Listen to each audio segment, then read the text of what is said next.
From X chief minister ഒരു രീതിയിലും അങ്ങനത്തെ ബുദ്ധിമുട്ടുണ്ടായിരുന്നില്ല. പക്ഷേ I was A part and parcel of every financial negotiations and activities. അപ്പോൾ ആ ഒരു പ്രൂഫും എവിഡൻസും എൻ്റെ കയ്യിലുള്ളതുകൊണ്ടാണ് സത്യം തുറന്ന് പറയേണ്ട ഒരു അവസ്ഥയിൽ എന്നെ കൊണ്ട് എത്തിച്ചപ്പോൾ ഞാൻ സംസാരിക്കാൻ തുടങ്ങിയത്. അപ്പോൾ അവരെന്നെ എല്ലാ രീതിയിലും ഒന്നീ ഈ വേൾഡിൽ നിന്ന് തന്നെ എലിമിനേറ്റ് ചെയ്യുക, അതല്ലെങ്കിൽ എനിക്കെതിരെ കേസുകളെടുത്ത് ഫേക്ക് കേസുകൾ ചാർജ് ചെയ്ത് എന്നെ ജയിലിലാക്കുക എന്നുള്ളൊരു അജണ്ടയുടെ ഭാഗമായിട്ടാണ് ഞാൻ ഈ കിടന്ന് അനുഭവിക്കുന്നത്. നമ്മൾ ആരും ഒന്നും തുറന്നു പറയാൻ പാടില്ല. മിസ്റ്റർ പിണറായി വിജയനെതിരെ ആര് സംസാരിച്ചാലും അവർക്ക് they have to face the worst in the world എന്നുള്ളതാണ് ഒരു അവരുടെ ഒരു മോഡസ് ഓപ്പറാൻഡി. എത്രയധികം ഫേക്ക് കേസാണ് മിസ്റ്റർ പിണറായി വിജയൻ എനിക്കെതിരെ എടുത്തിരിക്കുന്നതെന്നറിയാവും. ഒരു കള്ള കേസിന്റെ പേരിലാണ് ഞാനിപ്പോൾ ബെയിൽ എക്സിക്യൂട്ട് ചെയ്യാൻ വന്നിരിക്കുന്നത്. കണ്ണൂർ മുതൽ ട്രിവാൻഡ്രം വരെ numerous cases have been charged against me based on no grounds.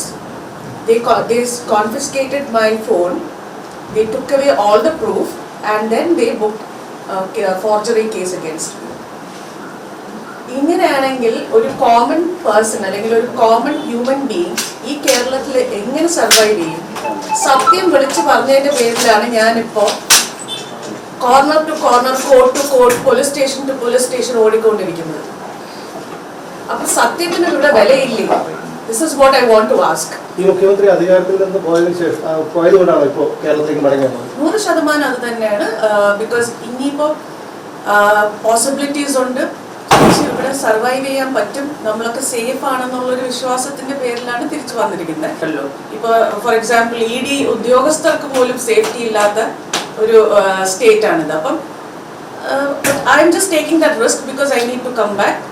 എൻ്റെ മകനെയും കൊണ്ട് ഞാൻ തിരിച്ചു വന്നു, തിങ്കിങ് ദാറ്റ് ഈ പുതിയ ഗവർണൻസ് എന്തെങ്കിലും ഒരു ജീവിക്കാനുള്ളൊരു പോസിബിലിറ്റി അല്ലെങ്കിൽ ഒരു സാധ്യത ഉണ്ടാക്കി തരുമെന്നാണ് എൻ്റെ വിശ്വാസം. പുതിയ മുഖ്യമന്ത്രിയെ പോയി കണ്ടിരുന്നു?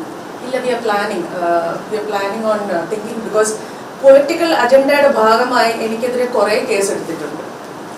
നോട്ട് ദി എക്കണോമിക് ഒഫൻസസ്, അത് കൂടാതെ സത്യങ്ങൾ വിളിച്ചു പറഞ്ഞതിൻ്റെ പേരിൽ ഒരുപാട് കേസ് എടുത്തിട്ടുള്ളതുകൊണ്ട് I want to go and meet the home affairs minister as well as the chief minister.